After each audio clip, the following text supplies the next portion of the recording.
A 28-year-old woman who received no prenatal care gives birth at 37-week gestation.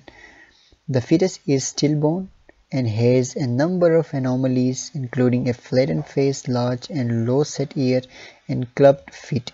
What other conditions would result in an amount of amniotic fluid similar to found in this condition?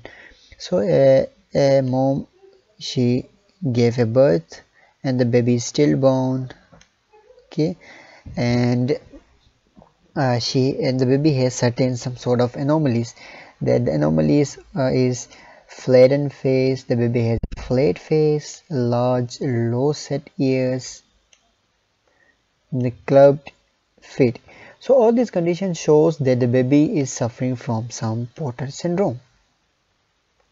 There are many other conditions in Porter syndrome, not only club feet, okay. Sometimes there is absence of finger in this condition, okay. So Porter syndrome is a condition in which what happen, there is low volume of amniotic fluid, because it happened in this condition when there is lack of formation of the kidney, that is the bilateral agenesis of the kidney in the fetus.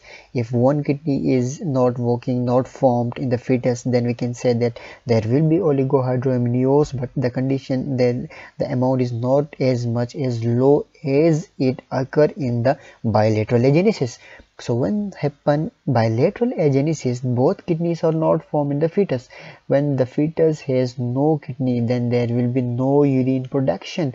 When there will be no urine production, of course there will be very less amniotic fluid around the baby. So as if we look the function of the amniotic fluid, we can say that the amniotic fluid is responsible for the protection of the baby from any shock, and the protection, and it also responsible in the providing space for the baby. When the baby get a lot of space, okay, around it, then the club, then the finger, then the feet, then the upper limbs and the lower limbs, they start to grow. So it gives a volume and environment for the development and for the growth of the finger, growth of the upper and the lower limbs, and it also growth in the structures of your face, because it provides a space for that. So in this condition, when there will be less amniotic fluid, that is condition is called as oligohydramniosis. Okay. In this condition, what happen, there is as I said, there is low or very low fluid, amniotic fluid around the baby. So this condition, these symptoms we can see in this condition. So what other conditions which is related to the oligohydramnios? So they gave some options. Anencephaly. So in case of anencephaly, it is a neurological developmental defect which leads to the absence of your head portion, okay. The brain will not form in this condition. There will be no formation of your brain, and so it is not related to the oligohydramnios. The chronic uteroplacental insufficiency, yes, we can think about this.